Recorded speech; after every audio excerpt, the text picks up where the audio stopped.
All right, welcome to the Nature Conservancy's Lunch and Learn series. My name is Stephanie Singer. I am with the Ohio Nature Conservancy agriculture team, and we're really excited to be doing a lunch and learn every single month. If you don't receive our newsletter, then please let me know in the chat, and I'll be happy to sign you up for that so you can keep up to date with everything that we have going on, not only our lunch and learns, but we have a lot of other events going on, and we advertise any partner events that are promoting on sustainable and regenerative agriculture and an equitable food system for all. So this quarter for January, February, and March at the beginning of 2024, we've been focusing on farmers leading change. And today we're really excited that we have, we're focusing on advisors leading change. So we have Clint Nester with us. He is an agronomist with Nester Ag. I also do have CEUs for this meeting. So if you do need those credits, we can do that at the end of the meeting. For all of the participants in here, thanks for registering. If you have any questions, Clint did say that you're welcome to come off of mute and ask them, or also I'll be monitoring the chat and we'll have time at the end for questions if you don't have anything during the presentation. So with that, I will turn it over to Clint, and thank you very much. All right, thanks, Stephanie. So today we're going to talk a little bit about soil testing and how we are using that. In the scheme of time, I've got a few examples that we'll show, but we won't get real deep in the weeds. But like Stephanie said, if anybody has a question along the way, please stop me, and we'll do our best to answer that. So.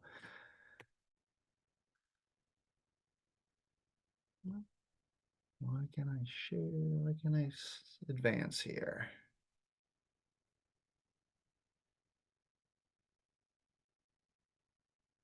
I'm not, my screen isn't changing slides here. All right. So like I said, we'll just go through a little introduction about Nester Ag. We'll talk a little bit about soil testing and what we're doing, and then cover some examples. So just a little bit on us. So we're independent agronomists located in Northwest Ohio. My cousin Joe Nester, many of you may know Joe, started this business in 1992. Today we're working on just a little over 200,000 acres in the tri-state area here. We do a lot of research projects with with Ohio State, Michigan State. We've done some, and really we're trying to learn. We certainly don't know all the answers by any means, and but what we're always striving for is to have our growers make data-driven decisions. So we're collecting lots of data, growers are collecting lots of data, and we're doing our best to analyze that data and make good decisions. And last we used Brookside Labs down in New Bremen, Ohio, and our part of the Amplified network is just our network of consultants that we share information with and try to learn and grow from. So what you can see here on the map there, that's kind of the rough acres that we work on, and obviously a good heart of those acres lies right in the western Lake Erie Basin. So when the 4R program came out, we were quick to jump on that. We were the first independent consultants to be certified in that program. And same thing when H2 Ohio came out. We've encouraged our growers to be part of that program because we feel it's the right thing to do for the grower and for water quality. And I guess I'll say that we're champions, and by that I mean when the lake turned green in 2014, we kind of looked at that map there on the right and said, we could be part of this problem, or we could be part of the solution. So, we surely want to be part of the solution to that lake turning green because of phosphorus runoff. So we kind of take a four-pronged approach to helping farmers with nutrient management. with first with soil testing, obviously that's kind of the blueprint that we use. Um, we make our recommendations. We've kind of, I'll say, calibrated some numbers that we like to see on the soil test for our region here. Um, Variable rate, I would say 95% of the files that we make are variable rate applications. And then we do our best to evaluate. So, kind of a post crop, how did we do a scorecard, and how do we need to adjust for next year? And you guys I'm sure, are following a similar plan.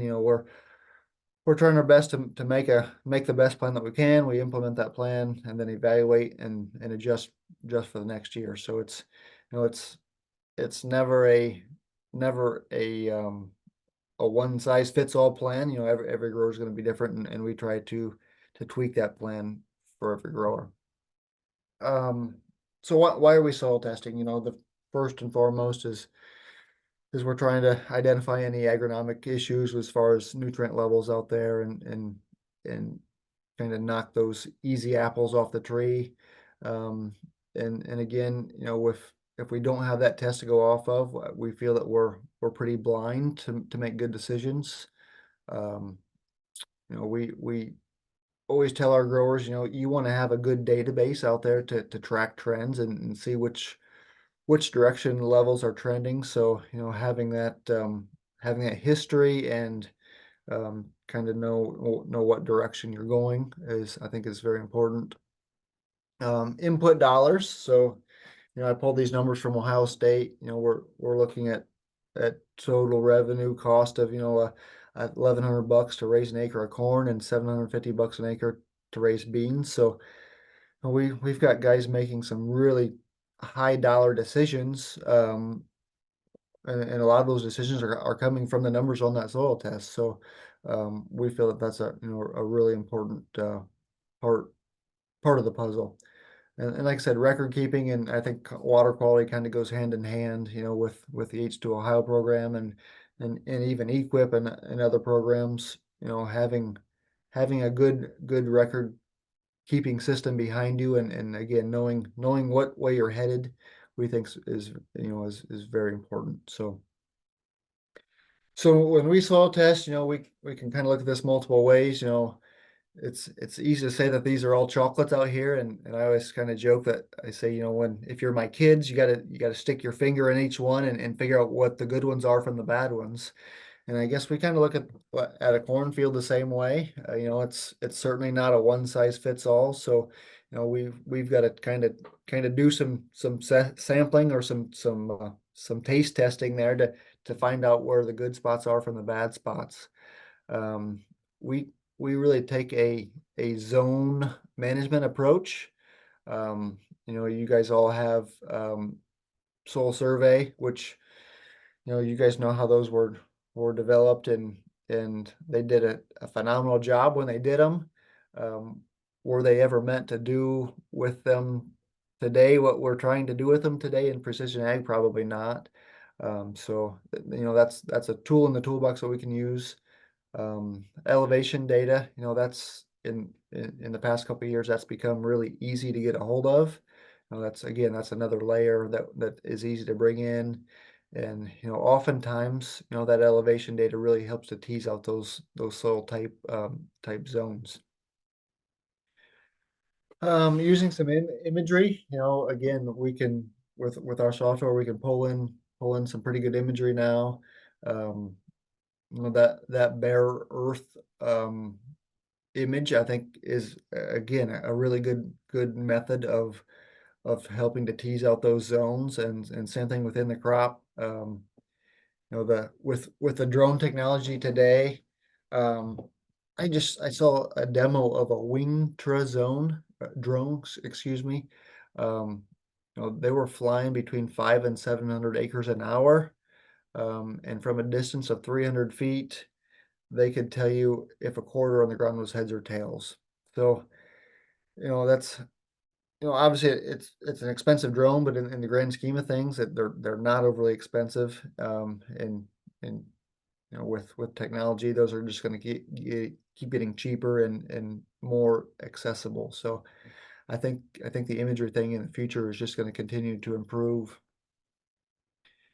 Um, we've also toyed with some different imagery. This was actually that thermal image was part of an Ohio State project several years ago, but um, that was flown from a plane. But if you compare that map, back to the soil survey, it's it's really close, as to pulling out those soil types. So you know, again, with the technology out there today, I think those cameras, I say, think what your cell phone camera was, maybe 10 years ago, if not even 5 years ago, to what it is today.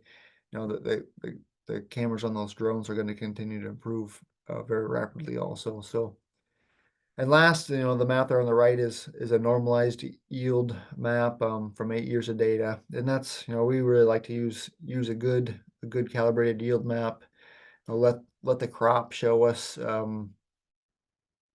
where the crop is changing. Let the crop tell you. We joke that, with the corn crop, we're putting 32 or 34,000 sensors out there an acre, and really that's what we're doing is, letting the crop tell us where it's flourishing and where it's struggling. So those zones are the blueprint. I'm just gonna fly through those quickly, but those are what we're making a lot of decisions, whether it's seeding prescriptions or fertility maps, starter.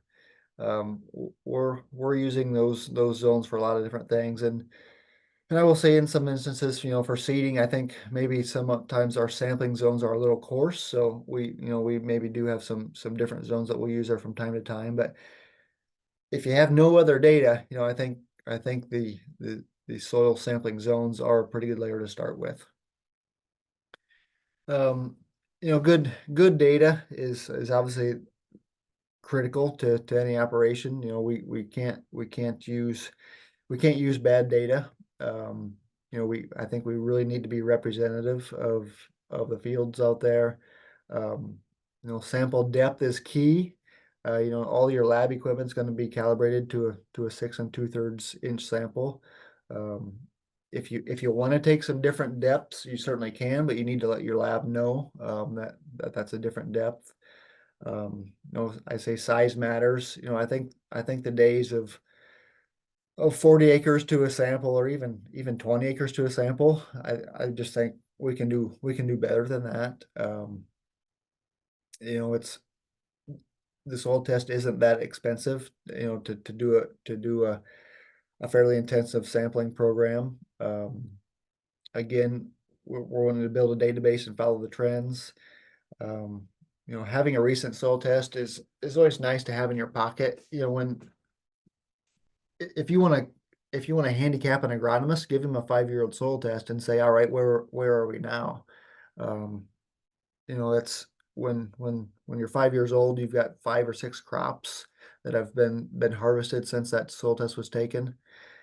You're shooting pretty blind, to make a good recommendation there. So, and I say, this is our blueprint, this is our plan, and I think the soil test and the soil zones are a huge part of that plan. And I guess what, we're just trying to be representative of the field. This was a 20-acre field, and those were cores from that field. And if we take one sample out of that field and we mix all 3 of those cores together, we now represent really nothing that's in that field. So I think pulling out those soil types and those different environments is very critical. So I guess any questions? I'll jump into some examples next. Quick, any any questions? Quick on that soil sampling and kind of the approach that we're taking. Okay, I'll keep moving then. So this is just an example of a customer that came to us. They were, prior to us, they'd been basically just putting a yield goal in and using the tri-state rec. So So on the graph here to kind of explain that, that was how we sampled it by zone. And that soil test P column is our soil test values that came back. And we averaged on that field just shy of 29 parts per million as a field average. So the next column there in the gray is the rec that we would take for a phosphorus recommendation. So we ranged from 0 up to 160 pounds of MAP. And I used MAP at $800 a ton to come up with the cost per acre. So our average cost there for phosphorus or for the MAP was about call it 39 bucks an acre. If the middle column there, the tri-state average, so that would be if we would have just plugged our average for the field, that 29 parts per million, the tri-state recommendation would have been to apply 267 pounds of MAP. And this would be for a 200 bushel corn crop, and I believe a 65 bushel soybean crop. So 267 pounds of MAP, so 106 bucks an acre, or a difference of about 68 bucks an acre versus our variable rate prescription there. On the right side would be if we would plug in each soil test P value, and then you can see the rates. They range from 0 up to 594 pounds of MAP per acre. So that would come out to roughly a cost of 79 bucks an acre. So this guy was 2,400 acres of corn. So at the $68 difference, he's looking at $160,000 difference just by soil testing and making a recommendation, which we feel is more than adequate to cover his needs. I guess in my book, 160,000 is a pretty big deal. And I think to any grower, especially in today's environment, I think that's a pretty big deal also to them. I'm just going to touch too, the tri-state recs, they were developed by the universities, and I think they do a good job. And I'm not here to say that they're doing a poor job with the tri-state recs, but that's saying that everything is the same from Lake Superior to the Ohio River to Pennsylvania to Illinois, and we know that that's not the same. I mean, we've got crazy differences in 40 acres, let alone in 3 states. So I think we can do a better job today than just relying on some tests that were done for the tri-state recs. So at last, I'm just going to say, we've got at 12 parts per million, the tri-state rec is for 594 pounds of MAP to be applied. That's a crime in my book to apply that much phosphorus in one shot. I think from a water quality standpoint, that's a pretty risky move.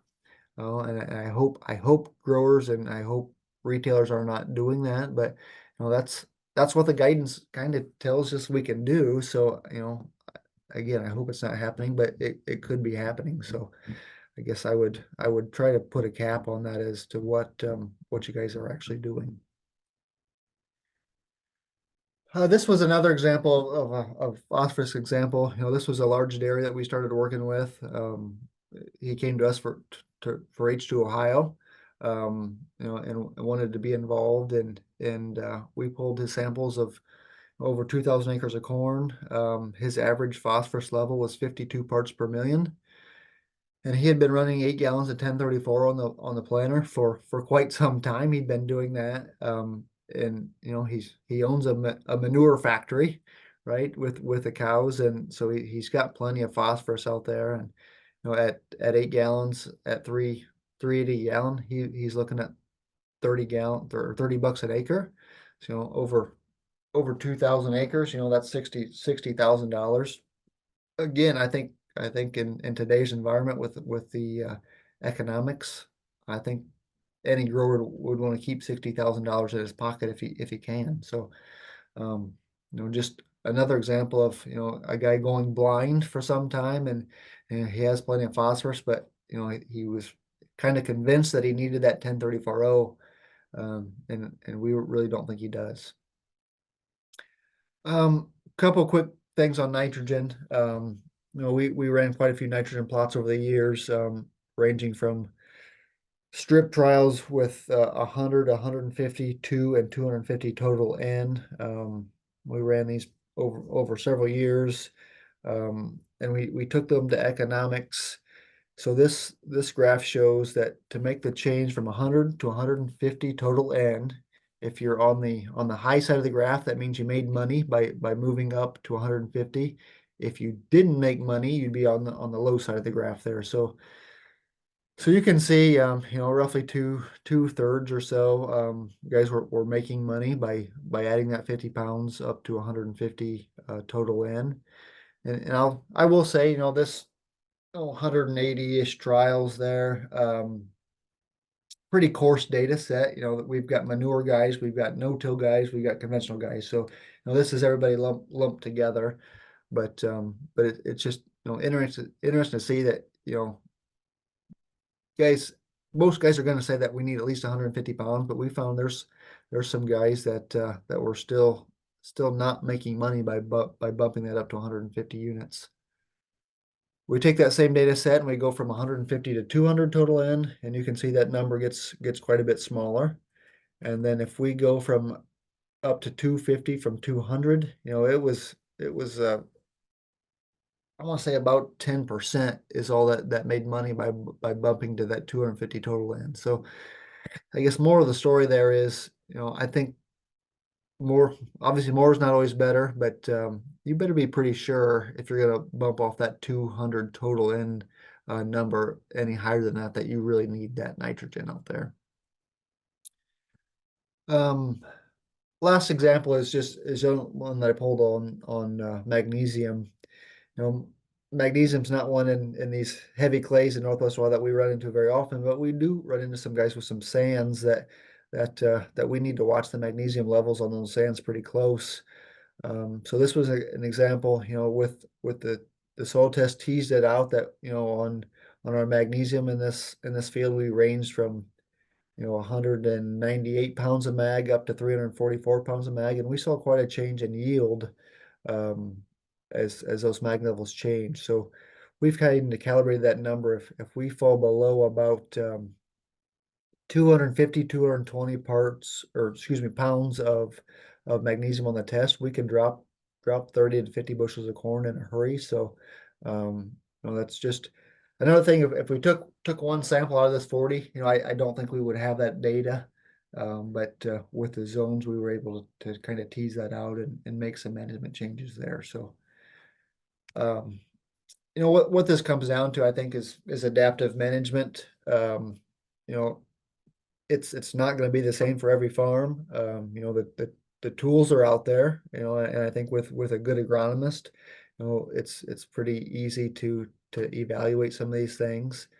It's a moving target. Like I said, we'll never know all the answers, and when we think we do, Mother Nature will throw us a curveball. But it's something I think you got to keep chasing, and keep evaluating and making the plan and implementing and reevaluating again. So that's pretty much all we had. We're probably getting close to time, I think, but any questions on any of that? Yeah, if you have any questions, you can come off of mute and ask the questions. We have a nice sized group, but it's small enough that we can ask Clint questions if we have. Or I'm also watching the chat if you prefer to type.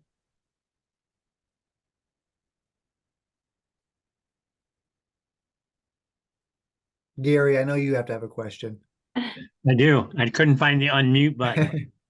So you showed on one of those samples the dairy and you had extremely high sulfur numbers, which seemed kind of out of place. But when you're talking about nitrogen, maybe some kind of comment on how important the sulfur comes in playing in combination with that nitrogen, or what your feelings would be? Sure. So that I'll answer the sulfur question first. So he's been applying some gypsum. So he's got some very high mag levels. that he's been applying some gypsum. So that's where the sulfur is coming from. Okay. On the nitrogen side, so back to those plots. I'll touch on a couple things here. When we analyze those plots in the high magnesium soils, which are common here in Northwest Ohio, we found that number, that per bushel number for the economic rate to be much higher in the high magnesium soils. So, where bad things are happening to that nitrogen, are we growing a root ball the size of a softball, or can we grow a root ball the size of a beach ball? In those high mag soils where we have challenging conditions, we needed to saturate that nitrogen band there to be efficient to the crop. So on the sulfur thing tied to nitrogen, we like to say we want a pound of sulfate for every 10 pounds of N is kind of a rough ballpark that we use. But sulfur is definitely a challenge. I think that's something growers need to really watch and keep their eye on their sulfur numbers. I don't, we use even in this graph here, I've got 15 parts per million is my desired level. I don't know that we can build sulfur levels to 15 parts per million. I think we got to spoon feed it kind of like nitrogen now. But yes, sulfur is definitely a challenge in today's environment that we need to make sure that we're watching closely. Did I answer that, Gary? Yes. I guess the other thing that popped at me as I was listening to the presentation, and we look at phosphorus, which is such a big concern for our area, especially with the Lake Erie thing. Do you think in the future, and trying to predict ahead, that you may even be able to do less phosphorus, like what you're talking? You're doing way less than a tri-state, but what would be your opinion of where we may be headed, on that phosphorus rate that you're doing? I mean, or what? Yeah, kind of where you think we might be headed. Well, so I guess I'll touch a little bit on our phosphorus recommendations. Rarely would we ever apply more than 200 pounds of MAP or DAP on a rotation. We just haven't really seen a response to getting outside of those numbers. On the soil test, if I had to pick a number for phosphorus, if we could live in that 20 to 25 parts per million range, we're really comfortable to be in those numbers. We've purposely on Joe's farm across the road from the office here, we've kind of taken a couple zones and tried to find the bottom, as to where we'll see a deficiency to phosphorus. And we've got some in the low teens that those zones are still kicking out 200 bushel corn and 70 bushel beans repeated, over and over again. So I really don't, I think that phosphorus number needs to be evaluated, but I think it's a farm by farm case. If soil health is going well and things are clicking with biology, maybe that number's 15. But if we're compacted and bad things are happening and we can't support a healthy soil and biology, maybe the number is 35 or 40. So I think it's almost like we need two sets of numbers. If we could get the soil, Stephanie and I were talking before the meeting started of quantifying soil health. If we could do that successfully and say, all right, you're a good soil health system and you're a poor soil health system, maybe it's two separate numbers of guidelines that we have out there. So it's we don't see many deficiencies with phosphorus, to be honest. It's very rarely do we see a phosphorus deficiency out there. It maybe in some cool wet springs we'll see some things in wheat that we don't always like, but boy, I think if we can live in that 25 parts per million range, I'm really comfortable to be there. The There is thing a that I see that makes me pop out is I see them clear down to 5 parts per million, like you're saying, and those are high yield zones. So my belief is we've got to continue as the agronomist working on this to find out what those low parameters are, what makes that spot different, that it's still yielding even though the test isn't there. That's the Yep. challenge for us agronomists. And I appreciate what you guys do on this. That's great. Yeah, So, we see very similar things. It's, a lot of times the most productive areas of the field are the least fertility in the field. I mean, we see that often. There is a question in the chat. Jeff asked if you use or have tested, if you use the Haney test to make recommendations. So it goes back to what we're talking about. But before you answer that, I do want to say it is 12:30. We could stick around for a little while longer and answer this questions and some more. If you do need CEUs for this, I'm going to ask you to stick around, and after I stop the recording, I will tell you how you'll get those. And if for some reason you can't stick around, please put that in the chat so I can contact you. But back to the question. Go ahead, Clint. So questions is on the Haney test. So at this point, we are not making recommendations off the Haney test, and kind of the reason being is, we've ran some. I guess at this stage in the game, I'm not comfortable enough with the numbers on the Haney test to make full-blown recommendations on them. So what we've done to this point is kind of tried to start to build a database, so that we can kind of, calibrate those numbers a little bit to our soils. And I'm not saying we'll never get there, but at this point we are not. We're just kind of using them as another tool in the toolbox to kind of start to build a baseline database. So right, wrong, or indifferent, that's what we're doing.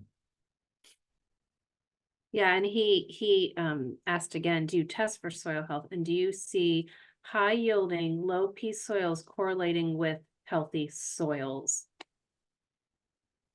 On the Haney test.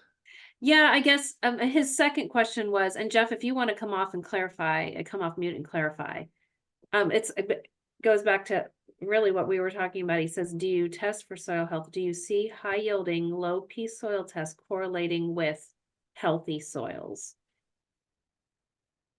Which would be your That's, I intuition guess would I'm say gonna say that would be that's my gut happening. feeling. Yeah. And I'll say, again, Steph and I were talking before the meeting started, and I think sometimes we've struggled with the soil health test numbers, because we've taken some spots where I would say this is a phenomenal soil, and it doesn't always come back like we would assume it would with the Haney test.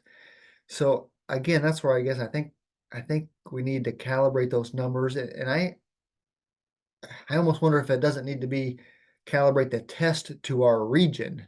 Uh, you know, the Haney test is very, they're running samples from all over the world under the same methodology, and well, I brought up the Cornell test with Stephanie earlier, and years ago we ran quite a few through the Cornell soil health lab, and it didn't matter what we did, they always came back that we had poor soil health. I mean, it didn't matter if we took it out of the fence row or we took it out of a high yielding zone or a low yielding zone. They always showed very poor, and again, that kind of made you scratch your head of what are we missing here, or what is the test missing that's not picking up what we're seeing in the field. So again, I guess, I think we need to build a database, and then, it needs to be more than just Nester Ag doing it. I know the CAP program here in Ohio is trying to do just that. We're trying to take multiple fields and do multiple tests and different tests, more than just the Haney, to try to kind of get a handle on what some of these numbers mean, and if when we see this, what do we need to do to kind of solve some of the issues that we're seeing with the numbers from the Haney test or other soil health tests. So probably not a great answer to your question, but I just, to this point, the soil health test numbers have kind of been all over the board, I feel like. Okay, well, thanks everyone, especially thanks to Clint for giving us a great presentation. We have some chats or some comments in the chat that thanking you and for the information. Well, thanks for if having any- me. Yeah, I do record these, and so the recording will be on our YouTube channel afterwards. So if you have any questions for us or for Clint or suggestions for future topics, or future speakers, we are always wanting to get your input. I'm going to stop recording now, and then if you are somebody who wants to get the CEU half hour CEU management, then if you could stay on and I'll tell you how to do that. Everyone else, I hope you have a great day.